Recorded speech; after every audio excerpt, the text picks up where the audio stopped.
متحدہ مجلس عمل کے صدر مولانا فضل الرحمان صاحب نے تمام جماعتوں کے مجلس عمل کے ممبران کے قائدین کو دعوت بھی دی اور یہاں مشاورت بھی کی ہے، اور اس سلسلے میں جو چیزیں طے پائی ہیں میں محترم مولانا فضل الرحمان صاحب سے درخواست گزار ہوں کہ میڈیا کے ذریعے پوری قوم کو بھی متحدہ مجلس عمل کے موقف سے بھی آگاہی دیں، بیانیے سے بھی آگاہی دیں، اور آئندہ کے جو مراحل ہیں اس سے بھی آگاہ فرمائیں۔ بسم اللہ الرحمن الرحیم، نحمدہ ونصلی علی رسولہ الکریم۔ 25 جولائی کو ملک میں عام انتخابات کے انعقاد کا اعلان کیا گیا تھا۔ الیکشن تو ہوا، لیکن یہ عوامی مینڈیٹ نہیں ہے۔ عوامی مینڈیٹ پر ڈاکہ ڈالا گیا ہے اور تاریخ کا بدترین جھرلو پھیرا گیا ہے۔ متحدہ مجلس عمل متفقہ طور پر ان انتخابات کے نتائج کو مکمل طور پر مسترد کرتی ہے اور اس انتخاب کو سرے سے انتخابات تسلیم نہیں کرتی۔ الیکشن کمیشن شفاف انتخابات کرانے میں مکمل ناکام ہو چکی ہے، اور ایسا لگتا ہے کہ ہر پولنگ اسٹیشن پر جو ان کے پریزائڈنگ آفیسرز تھے یا پھر ڈسٹرکٹ لیول پر ان کے آر اوز اور ڈی آر اوز تھے، وہ مکمل طور پر بے بس تھے، بے اختیار تھے، اور ایسا لگتا تھا جیسے کہ وہ پولنگ بوتھ کے اندر یرغمال بنا دیے گئے تھے۔ لہذا اس قسم کے فیصلے کو ہم مکمل مسترد کرتے ہیں، اور پورے ملک میں میں اگر دعویٰ کر دوں کہ ہر پولنگ اسٹیشن پر فارم 45 پر وہاں کے پریزائڈنگ افسر نے دستخط کر کے پولنگ ایجنٹس کو نہیں دیے ہیں، سفید کاغذوں پر دیے گئے، بکسے سارے جو ہیں وہ فوج کی تحویل میں تھے، انہی کی تحویل میں گئے، اور پھر مغرب کے بعد نتائج روک دیے گئے، اور ابھی تک نتائج جو ہیں بنا کر پیش کیے جا رہے ہیں۔ لہذا یہ بالکل عوامی مینڈیٹ نہیں ہے۔ ہم عوام کے مینڈیٹ کے لیے اور اس کی جو حرمت ہے اس کو برقرار رکھنے کے لیے اپنی جدوجہد جاری رکھنے کا اعلان کرتے ہیں، اور کل جب تمام سیاسی جماعتوں کا آل پارٹیز کانفرنس ہوگی تو اس میں بھی ہم اپنا موقف پیش کریں گے، اور ایک مشترکہ حکمت عملی تمام سیاسی جماعتوں کی ہماری یہ کوشش ہوگی کہ وہ وجود میں آئے، اور مشترکہ لائحہ عمل کے ساتھ ہم عوام کے اس مینڈیٹ کو عزت دینے کے لیے آگے بڑھیں۔ انشاءاللہ العزیز ہم اس حوالے سے کل آل پارٹیز کانفرنس میں جب تمام دوست ملیں گے تو حتمی فیصلے کریں گے، اور پھر مزید جو ہماری حکمت عملی ہوگی اس پر مزید ہم قوم کو اور میڈیا کو آگاہ کرتے رہیں گے۔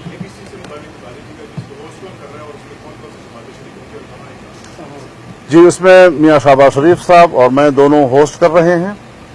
آصف علی زرداری صاحب سے میری بات ہو چکی ہے، انہوں نے بھی اس میں آنے کی حامی بھری۔ اسفندیار ولی خان صاحب خود آئیں گے یا اس کے نمائندے، بہرحال کل اس کا ان کا بھی آنا یقینی ہے، اور MQM, PSP, تو یہ جو چند معروف سیاسی قوتیں ہیں وہ سب یہاں پر جمع ہو رہی ہیں، اور اس کے علاوہ جو دوسری تنظیمیں ہیں اور انہوں نے بھی مسترد کیا ہے، ان کے ساتھ بھی ہم رابطہ کریں گے اور ایک مشترکہ حکمت عملی کے ساتھ ملک میں یکجہتی پیدا کریں گے۔ آپ نے کہا کہ جھرلو کیا گیا اور عوامی مینڈیٹ نہیں ہے، تو اس کا مطلب ہے کہ اگر جھرلو ہو اور عوامی مینڈیٹ نہ ہو تو ایسے انتخابات کو تو کالعدم قرار دیا جا سکتا ہے۔ تو اب آپ قوم کو وہ طریقہ کار بتائیں، اگر آپ کے بقولی انتخابات میں تنازع اور جھرلو ہے، کالعدم قرار دلوانے کے لیے آپ کیا کریں گے؟ اس کے لیے تو ہم تحریک چلیں گے اور تمام پارٹیوں کو اس بات پر آمادہ کریں گے۔ اتنا آسان مسئلہ نہیں ہے کہ ہم پر اس طرح کے مینڈیٹ مسلط کیے جائیں اور ہم ایسی حکمرانی کو تسلیم کریں گے. ہماری تاریخ ایسی ہے کہ ہم نے جبر کی حکمرانی کو آج تک تسلیم نہیں کیا. ہمیں میٹھی میٹھی باتیں نہ سنائی جائیں اور نہ ہی ہمیں اخلاص بھری اس طرح کی تقاریر کی جائیں. ہم نے بہت تقاریر سنی ہے اس حوالے سے. اصول ہوتا ہے اور اصول کی بنیاد پر ہمارے فیصلے ہوں گے اور بھرپور مزاحمت کریں گے انشاءاللہ.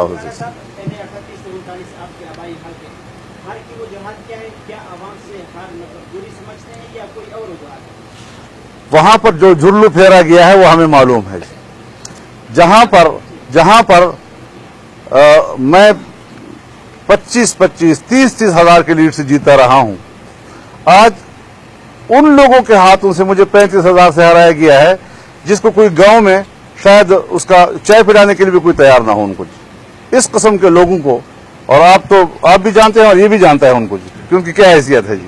تو یہ بہت کہانیاں ہیں, ایک پولنگ اسٹیشن کی الگ الگ کہانیاں ہیں اور شاید پاکستان میں ہم اس کا احاطہ ہی نہ کر سکے ان کہانیوں کا کہ کہاں پر کیا کیا ہوتا رہا ہے, کس طریقے سے ہمارے امیدواروں کو نشانہ بنایا گیا, کس طرح ان کو راستے سے ہٹانے کی کوششیں کی گئی ہیں. الیکشن سے پہلے جو دھاندلی کے انتظامات ہوتے ہیں کس منظم طریقے سے کیے گئے. تو یہ ساری چیزیں جو ہیں ہمارے مد نظر ہیں اور ہم اس حوالے سے ان الیکشن کو کل عدم کرانے کے مطالبے پر سب کو متفق کرنا چاہیں گے. مذہبی قوتوں کو ڈیمیج کیا گیا. بہت بڑے ناٹک تھے آپ کی وہ تقریر جو ہے وہ ہم پریس گیلری میں بیٹھ کر سن رہے تھے جب عمران خان کہہ رہا تھا کہ جو ہے وہ مینڈیٹ چوری کیا گیا ہے, یہ حلقے اوپن کیے جائیں, اور آپ ان کی مخالفت میں بول رہے تھے. اور آج اس میں دوبارہ یہ بات کہی ہے کہ اس میں سے کوئی بھی سیاسی جماعت ساتھ نہیں دے رہی تھی اور جو حلقہ یہ کہتے ہیں اپوزیشن کے لوگ اس کو جو ہے وہ دھلوانے کے لیے تیار ہیں.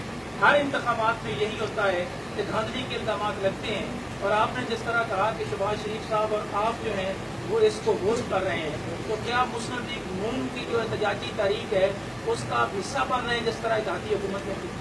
میں گزارش کروں آپ سے, اس وقت دھاندلی کی بات صرف ایک پارٹی نے کی, جزوی بنیاد پر کی.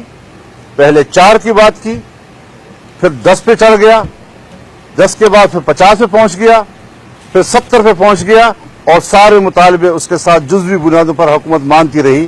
لیکن ان کو یہ سسٹم اس وقت سپوتاش کرنے کا ٹاسک دیا گیا تھا. اس نے دھرنا کیا اور ایسا دھرنا کہ جس سے پاکستان کی معیشت اور پاکستان کا مستقبل تاریک ہو گیا. ہم نے اس وقت یقیناً یہ موقف اختیار کیا تھا, لیکن آج میں یہ کہتا ہوں کہ ہمارا جزوی مطالبہ نہیں ہے. ہم کسی ایک پولنگ اسٹیشن یا ایک حلقے کو کھولنے کی بات نہیں کر رہے. ہم پورے ملک کے اس الیکشن کو کلعدم قرار دے رہے ہیں اور اس کو پورے اس پروسیس کو انکار کر رہے ہیں. لہذا فرق ہے بہت بڑا. یہ بہت بڑا دھاندلی ہے اور اتنی بڑی دھاندلی کہ شاید ہمارا ضمیر قبول نہیں کر رہا کہ ہم اس قسم کے الیکشن کو تسلیم کر لیں. ہاں حضرت, میں ان کی پیشکش سمجھتا ہی نہیں ہوں. وہ جس کا مہرہ بن کر سامنے آ رہا ہے یہ تو ہمارے سامنے کوئی چیز ہی نہیں ہے. ملک میں جو منصوبہ بندی کی گئی ہے, جو قوتیں اس کے پشت پر ہیں اور جس قوتوں نے ان کے لیے اتنا بڑا قومی جرم کیا ہے وہ ہمارے مخاطب ہوں گے. مولانا صاحب میرا سوال یہ ہے کہ کچھ حلقوں میں آپ لوگ جیتے بھی ہیں, آپ جو سمجھتے ہیں جن حلقوں میں آپ جیتے وہ بھی قلعدم کیے جائیں گے, وہاں پہ بھی دھاندلی ہے. سن 1977 میں جو سیٹیں ہمارے پاکستان قومی اتحاد جیت چکا تھا ہم اسی پیٹرن پر چلنا چاہتے ہیں. بہت شکریہ. سر مذہبی جماعتوں نے الیکشن کی تاریخ سے بڑی کامیاب تحریک چلائی اور حکومت کو ختم کروایا. اس حکومت کو گرانے کے لیے اب آپ کے ساتھ مذہبی حکومت کہاں ہے, سیاسی جماعتیں بھی ہیں, کیا آپ وہاں پہ جمہوری قوت کریں گے کہ اسٹریٹ جو ایجوکیشن ہے جس میں دھرنے بھی ہیں, کیا آپ اس چیز کو سجیسٹ کریں گے؟ ہم پاکستان پر جبر کی حکومت نہیں مسلط ہونے دیں گے. ہم جبر کے خلاف تھے انگریز کے زمانے میں بھی اور آج تک بھی ہم اس کے خلاف ہیں. ہم ہر ماشاء اللہ کے مقابلے میں جیلوں میں گئے ہیں. آج بھی ہم یہ سمجھتے ہیں کہ ایک سویلین کی روپ میں ایک ماشاء اللہ ملک پر مسلط کیا جا رہا ہے. ہم اس کو تسلیم نہیں کرتے. بہت شکریہ. السلام علیکم.